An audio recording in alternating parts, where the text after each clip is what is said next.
Bonjour Yannis, c'est la cuisine des Linoucha, j'espère que vous allez bien les amis. Je partage avec vous aujourd'hui une nouvelle recette de briques sucrées aux amandes et pralin. Alors on va commencer par préparer la farce des briques. Alors j'ai pris de la poudre d'amande, alors des amandes moulues et blanchies, et je vais venir la ramasser avec du pralin.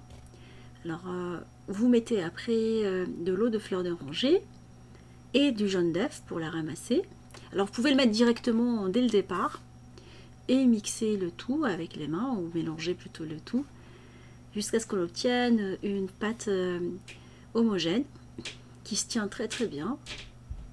Alors j'ai pas sucré la pâte, parce que le pralin étant déjà sucré, je vais rajouter le miel par la suite, et je vais la réduire en petites boules. Alors pour la pâte de briques, je vais utiliser la spring roll qu'on trouve dans les magasins asiatiques. Je trouve qu'elle est beaucoup plus malléable et beaucoup plus facile à réaliser, à plier. Je vais vous proposer 3 méthodes de pliage différentes. Alors on va la couper en deux. Au départ j'avais commencé par couper feuille par feuille. Après j'ai dit pourquoi pas couper le tout, prendre tout le paquet de 20 feuilles et le couper en deux à l'aide des ciseaux. Et après on va venir beurrer. Alors j'ai pris du ghee, du beurre rince qu'on trouve dans les magasins asiatiques. Voilà, c'est du beurre clarifié, comme ça la feuille elle ne va pas se déchirer. Et comme elles sont sensibles, je vais tous les beurrer dans un premier temps et les superposer, le mettre de côté. Et on va commencer par la première forme. On va donner la forme de triangle, appelée samsa ou obriouette, ça dépend du pays. C'est comme des samoussas. Alors je vais poser la petite boule et je vais venir donner un pliage sous forme d'un triangle. On va par la suite fermer à l'aide du jaune d'œuf et vous finalisez avec les mains. Tout est montré au niveau de la vidéo. Voilà, je vais refaire une petite nouvelle avec vous. Alors la feuille elle est déjà découpée en deux et vous venez la plier en deux et vous disposez la petite boule et vous rabattez les côtés jusqu'à ce qu'on forme le triangle. Alors vous pouvez donner la forme que vous souhaitez à vos briques. Aujourd'hui je vais vous proposer 3 modèles comme je vous ai dit. On va les laisser de côté et on va passer à la réalisation d'une nouvelle forme. Toujours. Alors je travaille avec les gants parce qu'en fait j'ai une réaction chimique cause d'un produit, du coup c'est pour ça que je veux travailler avec les gants, j'ai déjà dit. Là je vais faire un cigare, vous mettez le boudin, enfin vous réduisez la boule en boudin et vous la disposez dans l'extrémité inférieure du ruban, vous rabattez les deux côtés et vous venez coller avec le jaune d'œuf. Alors les cigares, vous les pliez après. Alors pendant que vous êtes en train de plier, vous finalisez avec les doigts et vous serrez en même temps. Alors l'avantage de cette pâte spring roll, c'est que vous l'achetez congelée, vous pouvez la conserver dans le frigo, dans le congélateur plutôt, et elle est assez malléable. Mais il faut bien la beurrer pendant que vous êtes en train de la travailler, comme ça elle ne va pas sécher, elle sèche très très vite. Et là on va faire une nouvelle forme aumônière, ou plutôt mhancha. La petite serpentine plutôt, c'est pas une aumônière, c'est une serpentine. Alors on va réduire la pâte d'amande en lent boudin et on va laisser sur les côtés un peu de vide. Vous allez voir pourquoi. Et venez par la suite rabattre la pâte par-dessus en roulant délicatement et en serrant à la fois.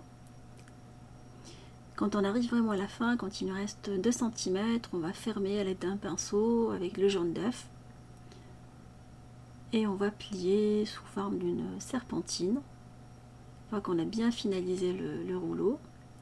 Je les trouve assez mignonnes ces petites serpentines. Alors on laisse du vide sur le côté parce qu'on va faciliter, ça facilite le pliage d'un côté ou d'un autre. Alors on ferme en serrant bien. Et après, quand il nous reste un peu de pâte sur le côté vide, on va venir l'introduire avec le bout du couteau.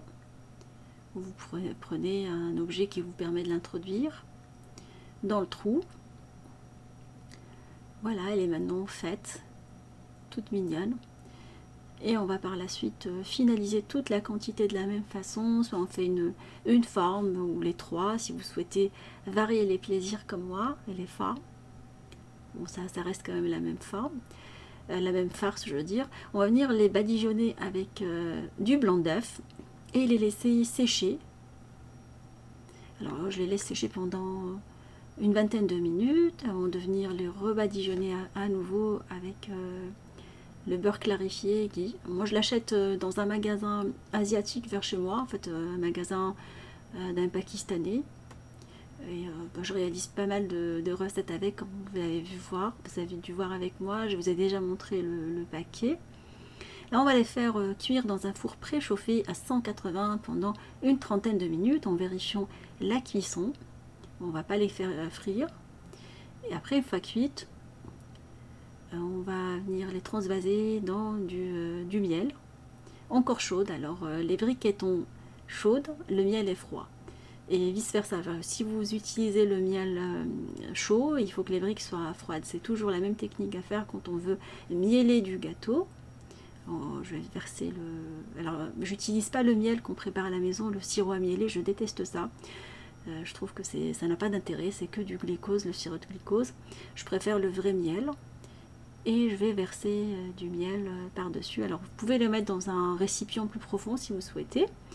Après, on va venir les décorer. Alors, il faut les laisser au moins 1 heure avant de pouvoir les décorer pour qu'ils absorbent bien le miel. Alors, vous pouvez les décorer avec des graines de sésame, des amandes concassées sur les côtés ou des amandes effilées. Alors, l'intérêt de les laisser dans le miel longtemps, c'est parce que c'est pas frit. Du coup, pour qu'elles soient pas sèches, il est essentiel de bien les laisser vraiment absorber le miel. Après, vous faites les décorations à votre convenance. Là, je vais juste disposer par-dessus celle-ci une petite pétale d'amandes effilées.